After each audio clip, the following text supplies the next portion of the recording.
Okay, now we're back in Daniel chapter 3 again.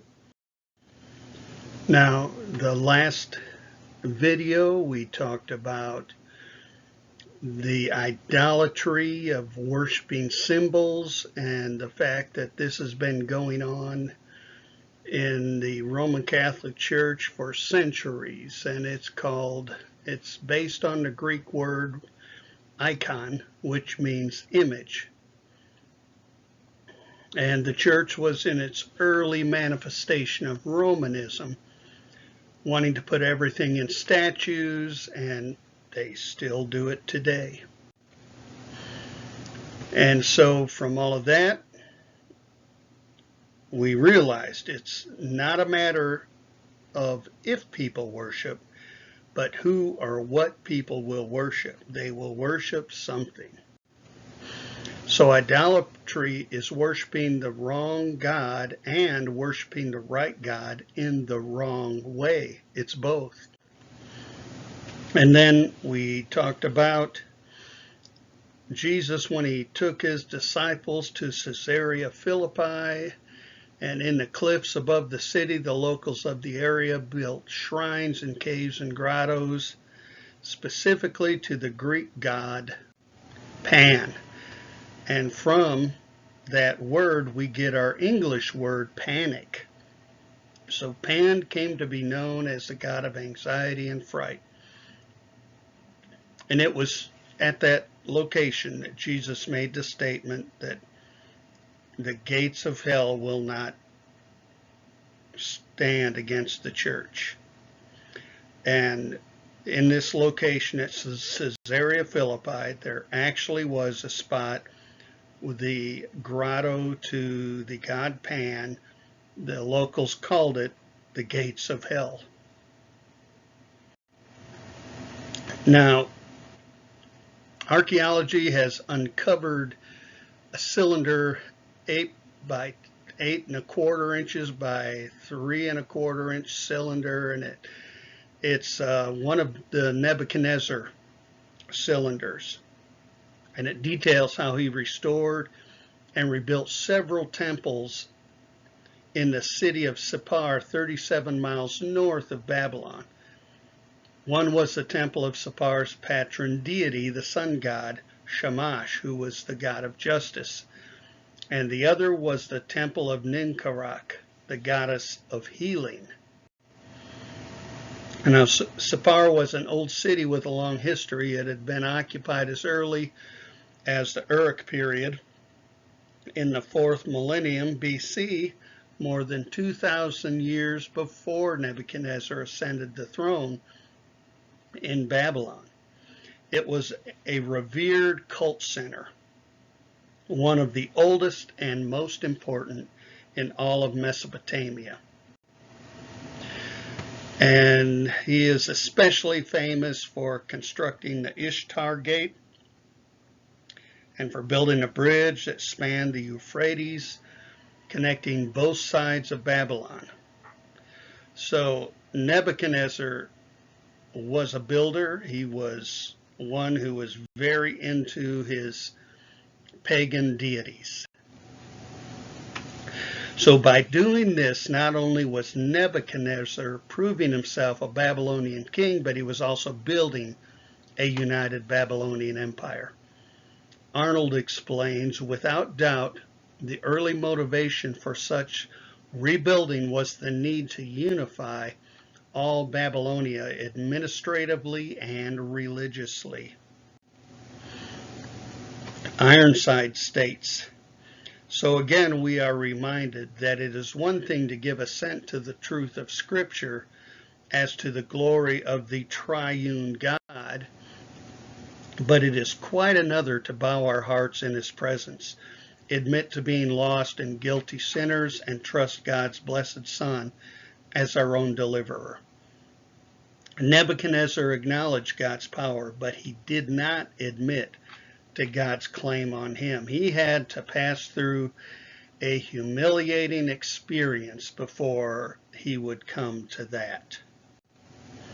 So the human heart, as John Calvin states, is an idol factory. So, Daniel 3, 1 through 3. King Nebuchadnezzar made an image of gold whose height was 60 cubits and its breadth 6 cubits. He set it up on the plain of Dura in the province of Babylon. Then King Nebuchadnezzar sent to gather the satraps, the prefects, and the governors, the counselors, the treasurers, the justices, the magistrates, and all the officials of the provinces to come to the dedication of the image that King Nebuchadnezzar had set up. Then the satraps, the prefects, and the governors, counselors, treasurers, justices, magistrates, and all the officials of the provinces gathered for the dedication of the image that King Nebuchadnezzar had set up. And they stood before the image that Nebuchadnezzar had set up. So here they all are. Now Nebuchadnezzar makes this huge image, and what's interesting about it is that it is an idolatrous act. And it seems very strange in light of chapter 2, verse 47. Now, if we go back to that, it said, the king answered Daniel and said, truly your God is the God of gods, the Lord of kings, and the revealer of secrets, since you could reveal this secret. Now, that was the last chapter, verse 47. So now, a few verses later, he's building an idol to himself. Good word for that is fickle. Nebuchadnezzar was very fickle. And even the demonstration of the power of God couldn't override his unbelievable ego. The man was an egomaniac. In fact, I believe when Daniel started telling him that dream, he said, the top is a head of gold, and you are that head of gold right there. Nebuchadnezzar turned out and thought, I'm the gold. Everything else is inferior to me. So he built this huge image of gold and just extended it, covered in gold all the way down. Now, Oliver Green comments on this section. We are not in ignorance concerning Nimrod and his attempt to build a tower to heaven, as recorded in the 10th and 11th chapters of Genesis. And Nebuchadnezzar was at this point walking in the footsteps of Nimrod by passing the God of heaven to set up his own God, drawing his own blueprints for a worldwide kingdom that should never crumble or fall. So, what did he do? Well, he built this statue. A cubit was measured from the elbow to the end of the hand, approximately 18 inches. So 60 cubits would be 90 feet high. So that's really high, and it was 6 cubits wide, which really isn't very wide. That's just over 9 feet, so probably 9 to 10 feet, which means it was a great big long skinny thing. And the image may have been on a pedestal with only the upper part of the image resembling human form. Now, the obvious intent was to impress by the size of the image rather than by its particular features.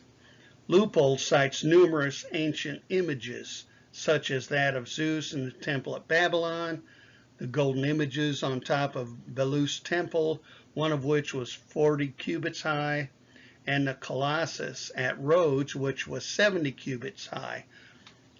While an image of this size was unusual, it was by no means unique, and there's no reason to question the historical accuracy of its dimensions. Now, most commonly, these are known as obelisks, and they're usually 4-sided, tall, slender pillars covered with hieroglyphics or some kind of writing.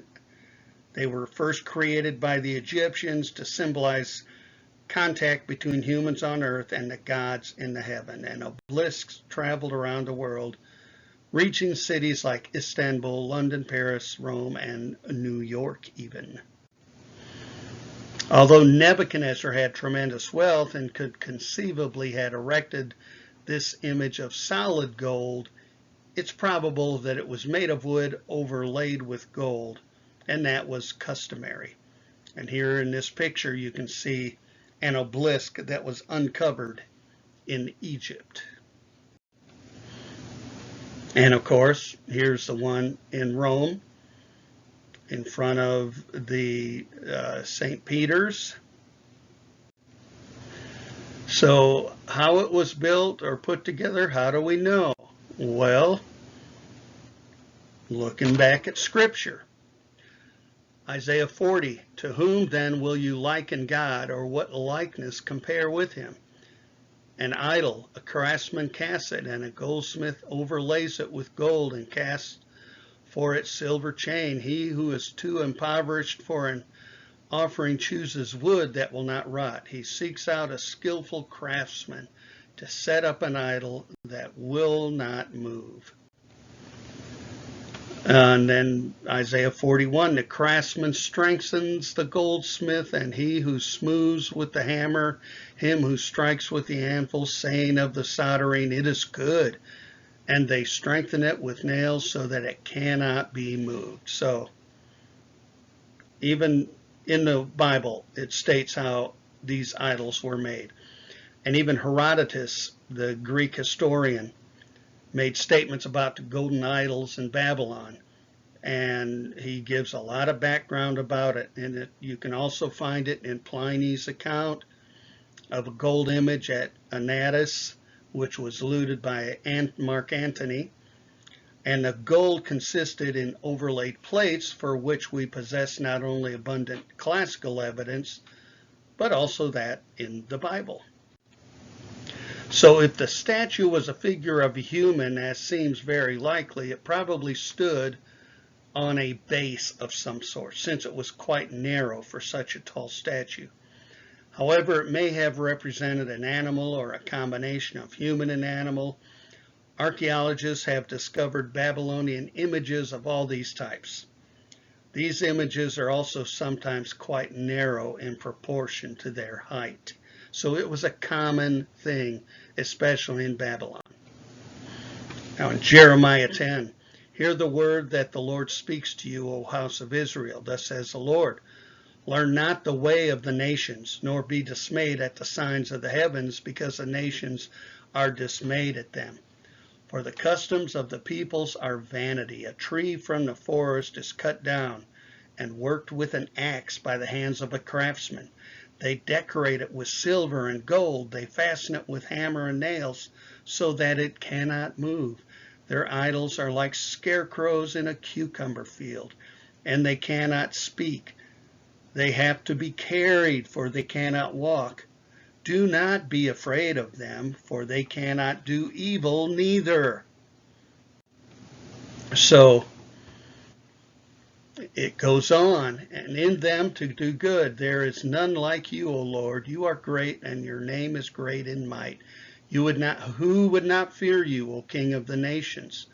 For this is your due, for among all the wise ones of the nations, and in all their kingdoms, there is none like you. They are both stupid and foolish. The instruction of idols is but wood. Beaten silver is brought from Tarshish, and gold from Uphaz. They are the work of the craftsman and of the hands of the goldsmith. Their clothing is violet and purple. They are all the work of men. But the Lord is the true God. So now the cost would still be utterly incredible of this thing. And just beyond your belief, the amount of money that would be involved in that. Mining gold in those days and getting gold was so difficult, and that was one reason why it was so valuable.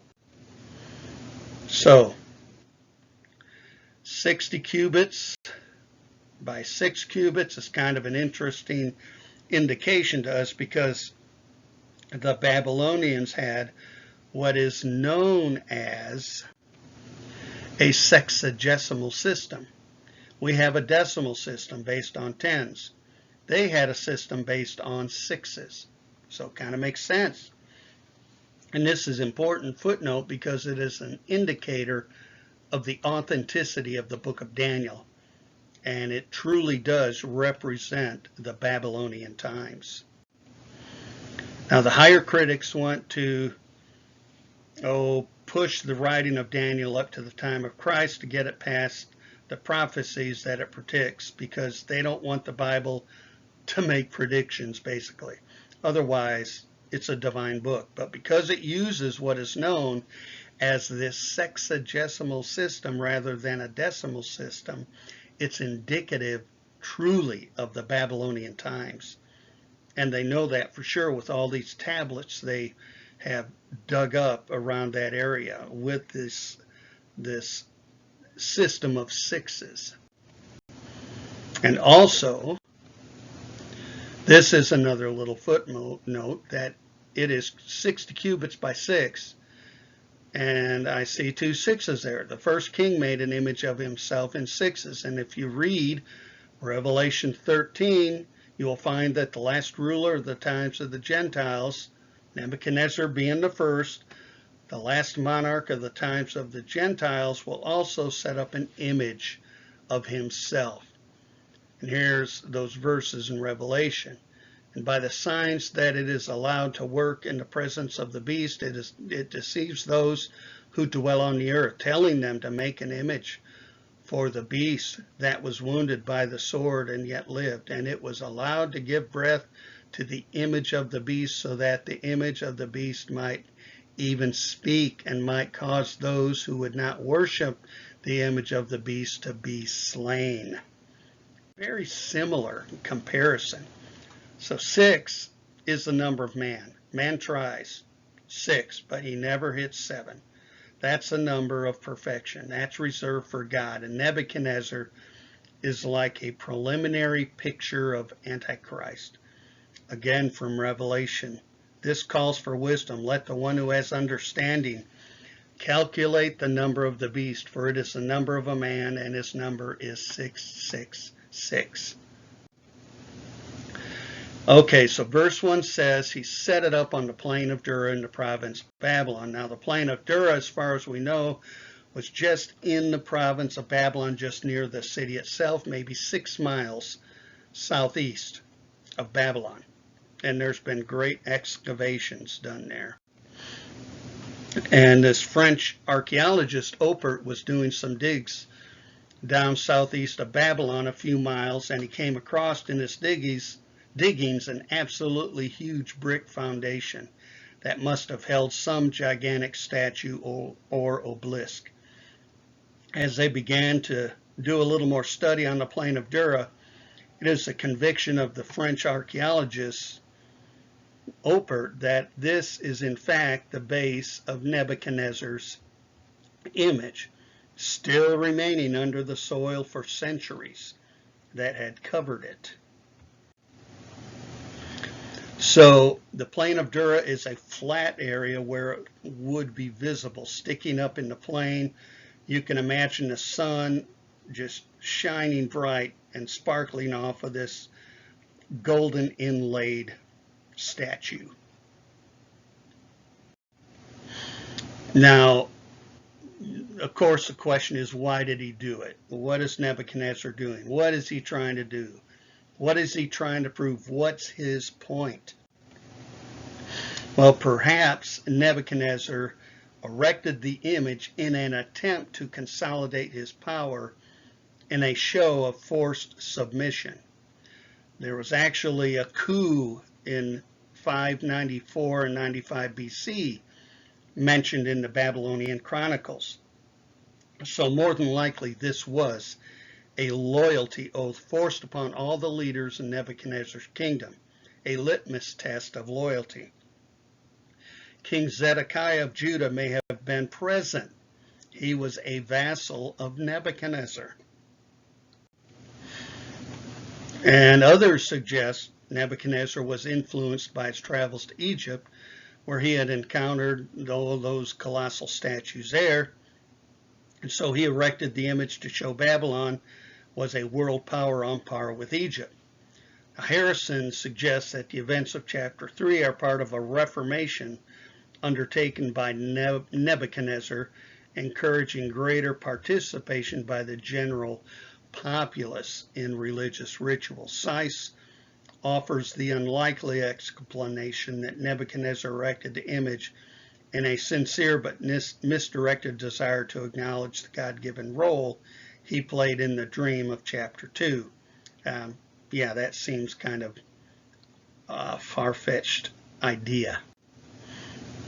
Now, Wolford states, Nebuchadnezzar may have regarded the image as representing himself, and that's probably the point, as the embodiment of divine power, and the worship of the image would then be a recognition of his personal power. In view of his pride, as dealt with later in chapter 4, this becomes a very plausible explanation. So, given the context of chapter 3 following chapter 2, it seems natural to understand Nebuchadnezzar's action in light of the previous chapter's dream. In that dream, Nebuchadnezzar's Babylon was presented by only a small portion of the image, the head of gold, by the way of comparison. This image, then, it's like he's wanting to correct that it's entirely of gold. Sinclair Ferguson states, the only thing of my very own which I contributed to my redemption is the sin from which I need to be redeemed. So true. Then he goes on to say, the author of Daniel clearly intends us to see a close connection between Nebuchadnezzar's dream and a statue which he erected on the plain of Dura. It may have been a representation of the king himself, like, you are the head of gold. In this case, the fact that by contrast with the dream statue, it was made entirely of gold, and it suggests Nebuchadnezzar's insanely self-centered view of himself to Daniel's interpretation. So the action of Nebuchadnezzar in erecting the all-gold image is a sign of his rejection of the God-given revelation provided through his dream and Daniel's interpretation. That's the truth of the matter. So, rejecting how the idea that any kingdom could follow his own, he may have determined to show the permanence of his golden kingdom by having the entire image covered with gold. He loved gold. Thus, he clung to the more flattering aspects of the dream interpretation, but he dropped the rest. Verse 2, then Nebuchadnezzar the king sent word to assemble. Okay, this was now his order following. Assemble all these people. And then verse 3, and here they come, the satraps, prefects, governors, counselors, treasurers, judges, magistrates, all the rulers of the province are all brought in. So this didn't really leave out anyone, and they stood before the image. So this is kind of a reminder of that old English term, all the king's men. The fairly recent date of the establishment of the Babylonian Empire as a successor to Assyria, well, at least the southern half, made it appropriate for Nebuchadnezzar to assemble all the local and provincial leaders from every part of his domain and in essence exact from them a solemn oath of loyalty. So, satraps, they're basically princes. Governors, in their language, Sagan. Captains, pashas. Judges, abagazar. Treasurers, katabar. Counselors, dedabar. And sheriffs, that's actually kind of a good interpretation, ripte. All the rulers in the province. Now notice that the government is well organized. They sent out invitations. This is similar to what will follow in the great kingdom of Persia. The difference is that Nebuchadnezzar is the sole power. He has full authority. Later under Persia, the nobles and the princes share power with the king. In Babylon, Nebuchadnezzar always had the last word, and his word was law. And he's basically in this whole thing saying, I'm in charge here. So it was indeed an absolute monarchy. And on top of that, verse 3, because they said it's ridiculous to repeat the whole thing again. So it's kind of subtle, but the repetition of verse 3, it's almost kind of humorous. It is insight into the lack of personal integrity by all the leaders of the whole empire. And it reiterates that they were all big shots, but none of them had the courage to say, in fact, no. They couldn't refuse it. They all came. So it's kind of like they were in lockstep, spinelessly following the lead of Nebuchadnezzar, all the great ones. And it's kind of tongue-in-cheek in a way. All the big shots, all the great ones, they all had to be humiliated, and they all stood, it says at the end of verse 3, before this image that he had set up. They're all there. All his ducks were in a row, like a bunch of rubber ducks, ready to quack the same way. No integrity, no character, no nothing. They responded as they were told. If Nebuchadnezzar says we all worship the idol, well, we are all going to worship it, guys. You've got to keep our jobs. And actually, we see this kind of stuff going on today. So next time we are together, we will pick up in verses 4 through 6 of chapter 3.